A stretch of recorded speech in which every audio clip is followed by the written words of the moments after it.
What are my thoughts on the Tennessee-Georgia game, Tennessee-Alabama game, the SEC championship, and what about those playoff chances? All that and more, your mailbag questions right now on a Twitter Tuesday, Locked On Vols. You are Locked On Vols, your daily podcast on the Tennessee Volunteers. Part of the Locked On Podcast Network, your team every day.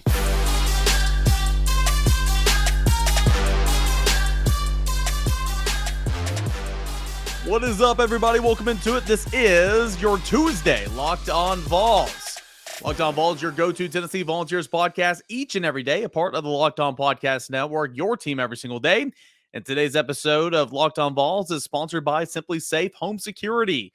With fast protection technology exclusively from SimpliSafe, 24/7 monitoring agents capture evidence to accurately verify a threat for faster police response. There's no safe like SimpliSafe. Visit simplisafe.com/lockedoncollege to learn more. All right, we got a fun show coming up today. Plenty to get into. Your mailbag questions, all three segments filled.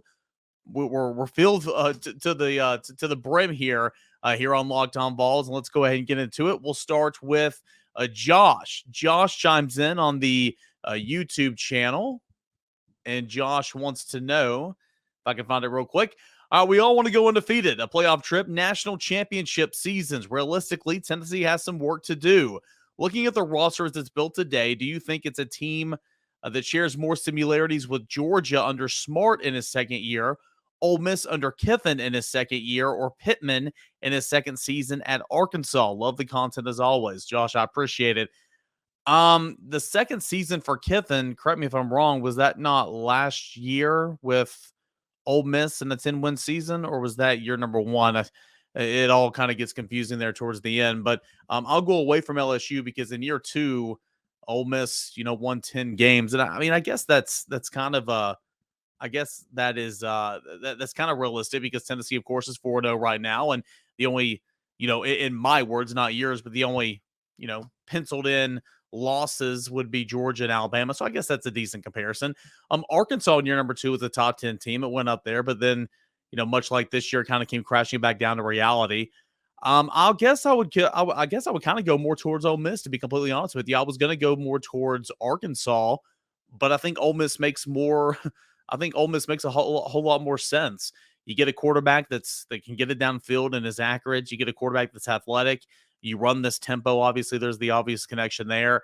And you kind of max out what you have and what you're working with before you start getting in, really your system, not your system, but your players and kind of the direction of the program that you're trying to build. So I guess I would go Ole Miss and Lane Kiffin. That would make a whole lot more sense to me. Josh, appreciate the question. We'll go next to Ben. And Ben wants to know, hey, man, how you feeling about this recruiting class?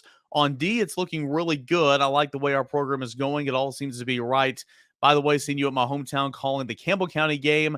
Hadn't been to a game in years. That was a blast. Go Cougars. That was a fun game to be a part of. I was in the booth with Mark Packer on Rivalry Thursday. And was it 54-48 final and overtime? I can't even remember. Man, that was a whole lot of fun. All right. So as far as this recruiting class, it's ranked like 13th in the country right now per the On3 consistency rankings. And on defense, you're right, it's looking really, really good. I mean, you got Caleb Herring, you got Shandavion Bradley, you've got a trio of defensive backs that I really, really like, and Sylvester Smith and Christian Conyer and John Slaughter and Jordan Matthews. I mean, I know I named four right there. I like the way this defense looks. As you pointed out, I really, really do. Offensively, you got Nico, right? But you've got some holes to fill. You need another offensive lineman. You need another running back. You need another wide receiver. So offense is very much incomplete. I do like Nathan Laycock on offense. I do like Aiden Bustle on the interior of the offensive line. I think he's going to be a good one. But I like the way this recruiting class looks, and I think it says something. It's kind of weird, though, because again, you got Nico, but it's the defensive side of the recruiting class that's really kind of taken off. But I like the way it looks, Ben. I do, and we'll have to see if it can finish with a top 10 ranking. But nonetheless, I think Tennessee's done a nice job here with this 2021 cycle. But It has got some more work to do. Let's go to Mark. These are on the YouTube channel. Some questions. Twitter Tuesday. If Tennessee beats number 25 LSU Saturday, how insane is Rocky Top going to be when Bama comes to town? If the Vols knock off the Tide, potentially a top 5 matchup. I guess you saying if that happens for Georgia. Anyway, I mean Tennessee could potentially, now it probably not going to move up that much, but potentially it could be a top 5 matchup anyway. But you're at 8 right now. You'd have to have some teams obviously losing in front of you, which I guess I don't foresee with just a week to go. But yeah, I mean if Tennessee beats LSU, you're looking at a 5-0 Tennessee team and a likely 6-0 Alabama team. It is going to be absolutely nuts. So I mean, SEC Nation, ESPN SEC Nation will be on campus without a doubt. College Game Day likely won't come back because they were just here. But Tennessee's got to handle business first with LSU. And I know you know that, Mark, but this is not going to be a pushover whatsoever. Even though it's an early game, it's going to be a challenge for Tennessee without a doubt. All right, so let's go to my DMs here. And let's check in first with Trevor. Trevor wants to know, let's say Tennessee pulls off the upset against Bama and only loses to Georgia. Then Georgia beats Alabama in the SEC championship. It seems unlikely, but not impossible. How do you like our chances to make the playoffs? Okay, so I think that has to do with how many losses are on the schedule. So if Tennessee beats Alabama, but Alabama still goes on and makes an appearance, or Tennessee beats Alabama, but Alabama still goes on and makes an appearance in the SEC championship, and then loses to Georgia, but then Georgia beats Alabama in the SEC championship. That gives Alabama 2 losses, so therefore they are out most likely. Could this be a potential LSU Alabama situation from back in, gosh, what year was it? Was that like 2011, 2012 or whatever, when that third ranked team in the country jumped up and got into the national championship game? Potentially, yeah. I mean, Alabama would likely be out because of 2 losses. Georgia would be undefeated under this realm, most likely, and they would be going. They'd be the number 1 overall seed. Tennessee could easily slide in there and be that number 4 seed potentially. So it's definitely a possibility without a doubt. Tennessee needs to handle business against LSU, of course, and then, of course, we'll have to take down Alabama. But now that's something interesting to think about. Tennessee's definitely in it. Tennessee, if not that 4th team, would be. I mean, if the only loss is to Georgia, I mean, yeah, it'd be that 5th team in the country or 4th team in the country. So without a doubt, that is something to think about. Let's go to Bryson. Bryson says a couple of things. Update on Cedric Tillman. Josh Heupel gave an update on Monday at his press conference saying that he did have surgery to kind of fix up that ankle a little bit. He was out there running around a little bit, was limited on Monday's practice. So he'll just have to see how the week goes. I'll be shocked if Cedric Tillman plays on Saturday, at least from what I'm hearing right now. I mean, again, this is just 2 weeks out of surgery. I think it's a very, very real possibility he could be back for the Alabama game, but I think this week might be pushing it. But again, it's day to day. We'll see what the rest of the week says. Heard that LSU's quarterback is hurt. Say he is out. First of all, he's not out. Update coming in Monday afternoon after you sent this message. And of course, we talked to Shea Dixon of the Bengal Tiger, the On3 website for the LSU Tigers. He said on the Rocky Top Rewind Sunday night with myself and Brent Hubbs that he expected him to be able to go and play in this football game. Brian Kelly updated the status on Monday afternoon. Jaden Daniels is going to play against Tennessee. He kind of banged his knee with a teammates and just was kind of limping around there in the last couple of I guess it was the last quarter or so late in that football game against Auburn, but he should be ready to roll. The last thing here from Bryson, hopefully by the time the show airs, the Braves will have clinched the National League East pennant. Oh man, yeah, I'm recording this before the game on Monday night, so there's a very real chance. Just need a Mets loss or a Braves win. How far do you see the Braves going in the playoffs? Do you see them defending the title with the Dodgers looking very good? I don't know. I mean, I'm a sandbagger, and I go all out of my fandom for the Atlanta Braves. So I kind of feel like, for me personally, I feel like Atlanta won't win it again. But I didn't think they were gonna win it last year. And again, it was all the stars aligned, and you got all those guys going hot at the right time, and all those guys you got from the trade deadline acquisitions and whatnot. For me, it's all about that back end of the bullpen. How can Kenley Jansen, can he give you consistent, solidified innings there without giving you a heart attack, right? Can Ronald Acuna Jr. start swinging the bat a little bit better? I mean, there's no doubt about it. I know this is Tennessee Vols podcast, but Acuna has dealt with so many different injuries this year.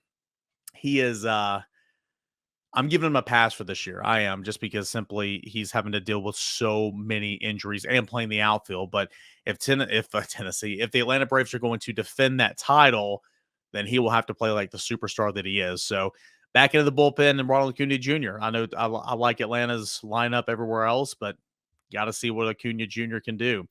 Let's move on here and go to the last one here in segment number 1. We'll go to Smokey's How. Love the show. Been listening every day since Josh Ward started the pod, and you've done a fantastic job replacing him. Thank you so much. So my question for Twitter Tuesday is, do you see Tennessee dial up pressure versus LSU like they did against Pitt, since the quarterback mobility is not as much of a factor as it is against Florida? Yeah, true. It's Anthony Richardson, I think, posed a bigger threat, but Jaden Daniels is the leading rusher for LSU. He has about 400 yards on the ground before you take out sacks, about 321 overall.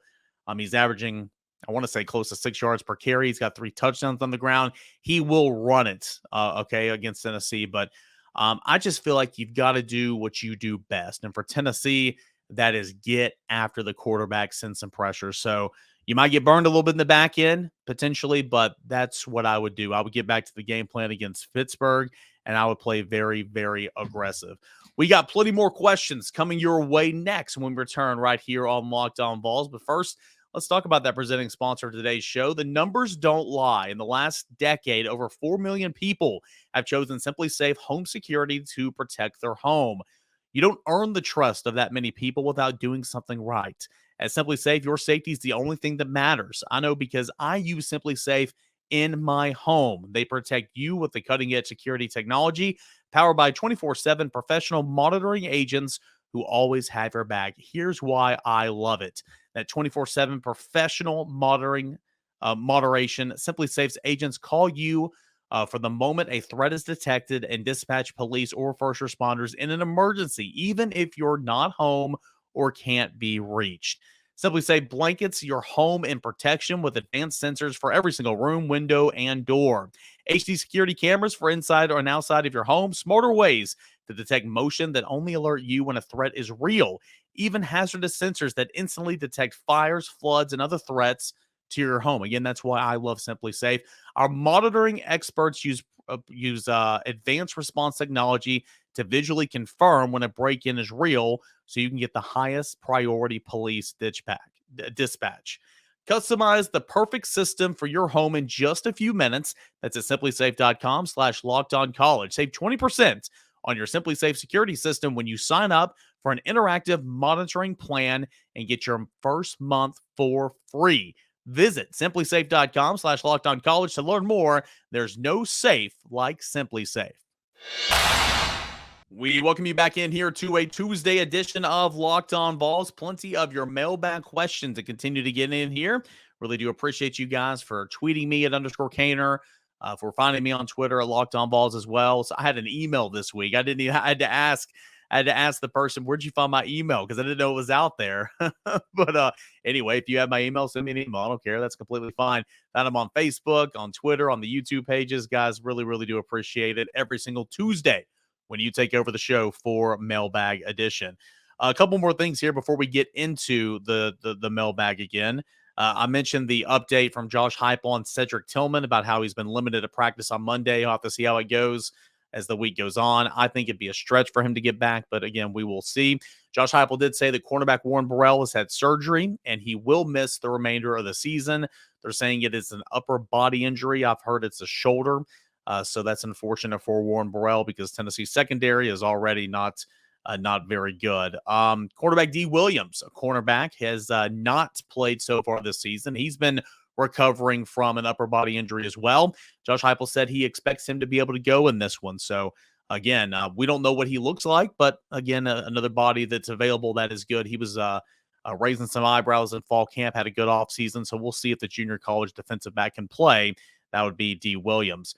Tennessee and Alabama, a 3:30 CBS kick like we thought, and we talked about here on Locked On Vols. Thought that was going to be a very real possibility. It was announced on Monday that will happen. Tennessee and Alabama, the 3:30 CBS time slot on October 15th. And finally, late yesterday afternoon, Tennessee announced that the Smoky Grays will be worn this week down on the Bayou against LSU.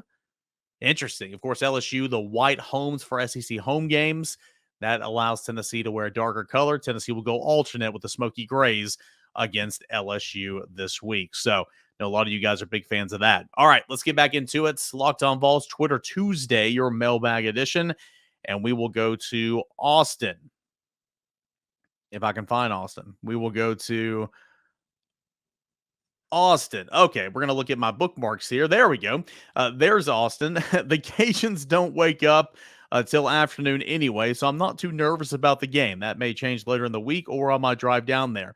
But I believe Warren or Fant will need Warren, the tight end, or Fant will need to have a coming out party this Saturday, as we've yet to see any real production so far. Go Vols 28-24. All right, I appreciate that, Austin. You know, Princeton Fant has been targeted a ton through 4 games. I won't say a ton, but he's been targeted pretty frequently so far through 4 games. Had a couple drops. Of course, he had the big-time fumble there inside the red zone against Florida in the first quarter. But he caught all 5 targets that went his way against Florida and had a crucial 3rd down later in that first half. So, I think that's something they continue to do is try to get the ball to Princeton Fant. They love the tight end little jump pass over the middle with Fant and Warren. Warren had a big gain against Pittsburgh, almost scored in that one. So I would agree. I mean, Alex Golish in Tennessee talks about how much they love their tight ends. They use them in a variety of different ways as blockers, as H-backs, out wide, on the line, in the backfield as running backs. They can do a lot with them, but as far as production, you're exactly right. I like to see that as well. Let's continue to go down to Ryan. Does the way Georgia looked these past couple of weeks give you any hope that Tennessee might be able to pull off an upset? Or will Georgia figure it out before we get to them and they will steamroll us? Well, if history's any indication, any player, like look at Anthony Richardson, okay, was just crap entering the UT game, right? And then he had 515 yards of total offense, the 3rd most ever in the history of the Florida Gators program. That was against Tennessee's defense. Tennessee's had struggles and issues with backup quarterbacks, of course. Tennessee, look at Keyshawn Boutte, right?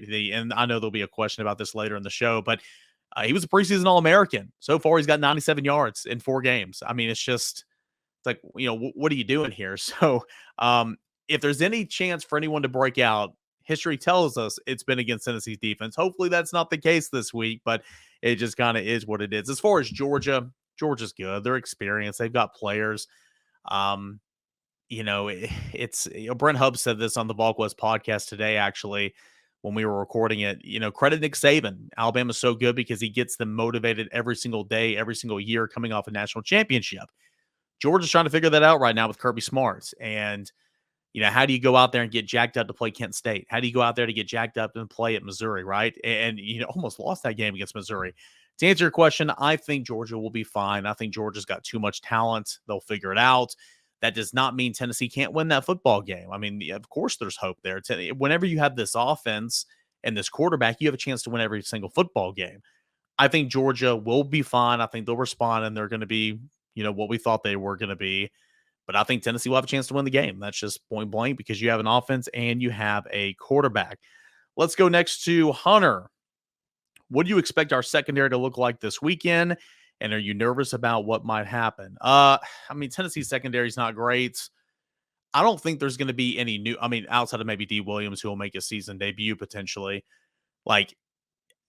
Personnel is what it is, right? They're going to play the 2 safeties. They're not going to move the Trayvon Flowers and Jalen McCullough. Kamal Haddon's going to play at cornerback. He had an atrocious football game against Florida, but he is by and large Tennessee's best defensive back, hands down. I can see D. Williams getting some action at cornerback, but what will he look like? He's never played in an SEC football game before. I don't know what it'll look like, but, he'll be the only new guy added to the mix, in my opinion. Of course, you got Timmy McDonald and, of course, Wesley Walker. So personnel-wise, I think it's going to be the same of all that. It's been proven that they don't trust Brandon Turnage. Deshaun Rucker doesn't play an awful lot.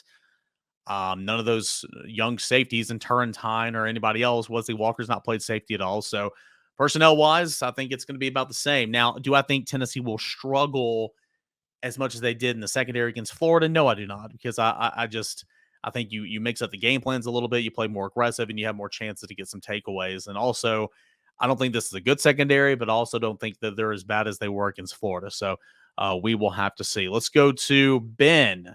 Ben says, "What's up, man? Love the show. Appreciate it."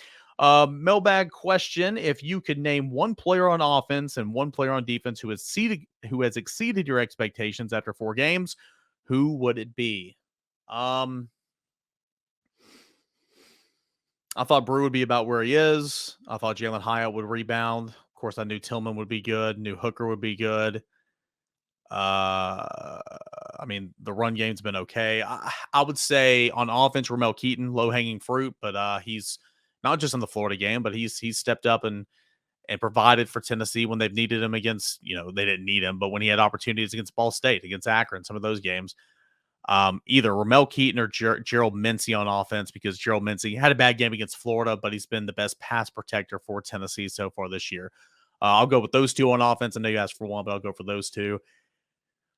Defensively, Aaron Beasley would have been it before Juwan Mitchell came back. Still having a fine season, though his reps are getting cut down now. Give me Amari Thomas. I mean, I know he was Tennessee's best defensive lineman, but I mean, he's played so good this year. So good this year. Good for him, too. I mean, he's been phenomenal. So I'm going to go Amari Thomas on defense. Maybe Aaron Beasley will be the backup there. And I'll go Gerald Mincey on offense with Ramel Keaton. And then you ask, what about who has failed to live up to your expectations? Offensively, let's go. I mean, I guess you would have to say the run game, and I know they used a couple of those guys, so Small and Wright. I mean, it's been fine. They had a good day along with Hendon Hooker against Florida. I mean, we're going to know more the more you play, right? You're going to know more. But I would just say the run game, I thought that they would. They were just complete non-factor against Florida, or excuse me, against Pittsburgh. So I'll say the run game, and then defensively, I mean, I didn't have any, I didn't have any expectations that the secondary would be fantastic, but I'll go Christian Charles. He's still learning. He's still young. I'm not trying to pile on here. He's not been horrible, but he's not been good. It's a new position for him. And again, he's just a sophomore. I thought that he would make more of an impact, maybe a cornerback, but he's not done that yet. But I still think there's a lot of time for him to learn and be good. So I know I kind of jumped around all those there, but Ben, I hope I answered your question. Last one here in segment number 2. Let's go to Harry. If the Vols beat LSU and beats or plays Bama to the wire, do you sit or limit Hooker against UT Martin, looking towards Georgia, or play him to boost the stats for the Heisman run? This coaching staff's going to play their starters. Typically, they always play them into even in blowouts. Look at the 2 MAC teams, Ball State and Akron this year. Tennessee's offense, along with Hendon Hooker, played through the first series of the second half. So Hooker will play in that football game.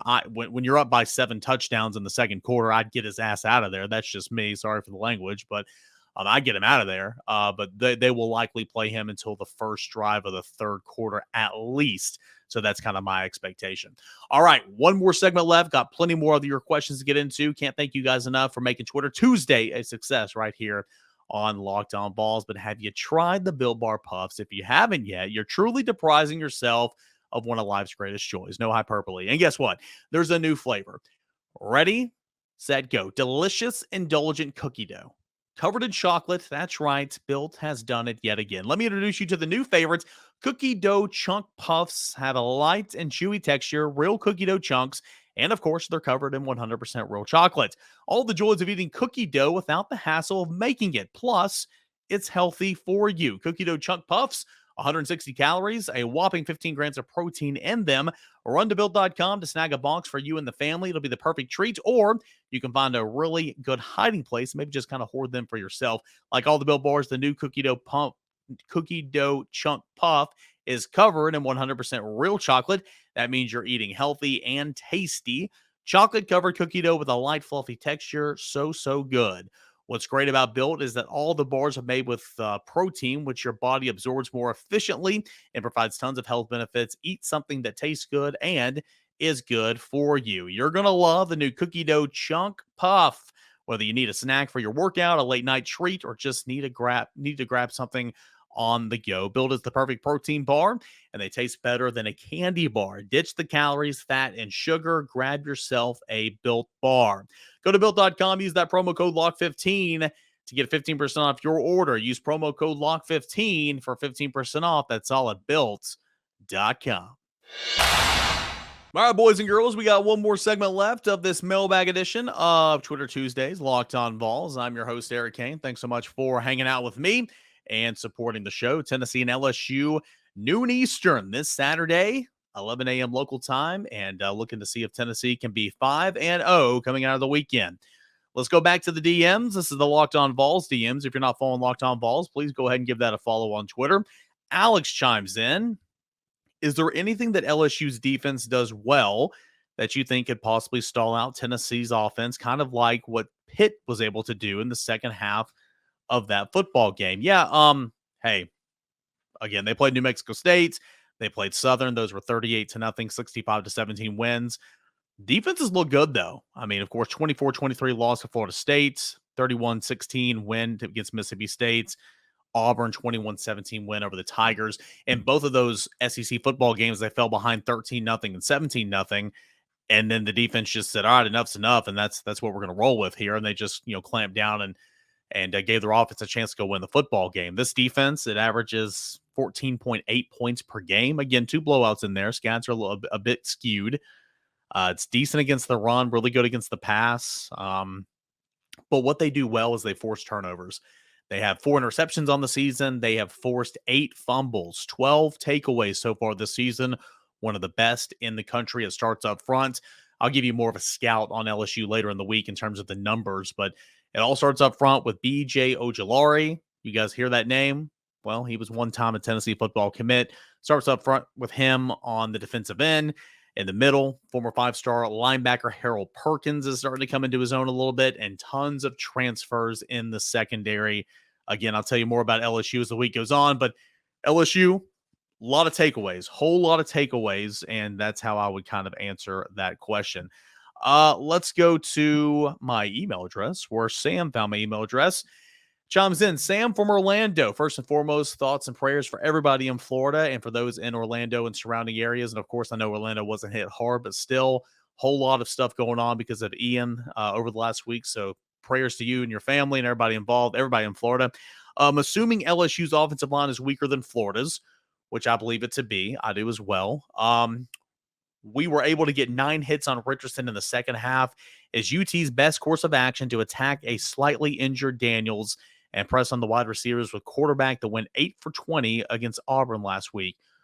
Yeah, 100%. That's what I would do. Again, I'm not a DC. I'm not a defensive coordinator. If I was, I'd probably be short-lived because I'd be aggressive. Keaton Slovis is not as mobile as Jaden Daniels. Jaden Daniels is a bit banged up right now.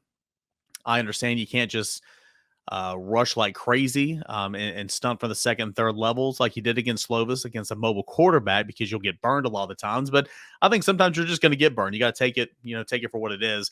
I just don't know if you can beat a team like LSU dropping 8-7 into coverage and rushing 4 or 5. That's just me. So I would be aggressive. I would get after it. I'd try to pin him up, keep him in the pocket, of course, but I would try to follow that blueprint of Pittsburgh as much as I can and just know that, hey, you're going to get one thrown over the top. You're going to give something up. You might lose contain a time or two, but if you consistently do that and continually hit the quarterback, I think that's in your best nature.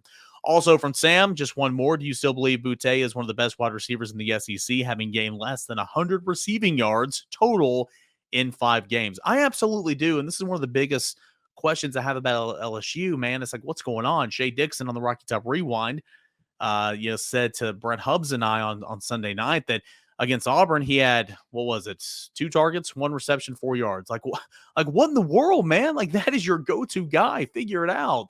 He said that Jaden Daniels often just makes a quick read. If it's not there, he goes to his guy or he just tucks it and runs. So I'm very surprised. And I do think that Boutte is still one of the best wide receivers in the SEC. I just don't think he's being used like it. I really don't. So hopefully, again, Tennessee can keep those good times rolling and keep them bottled up and all that good stuff.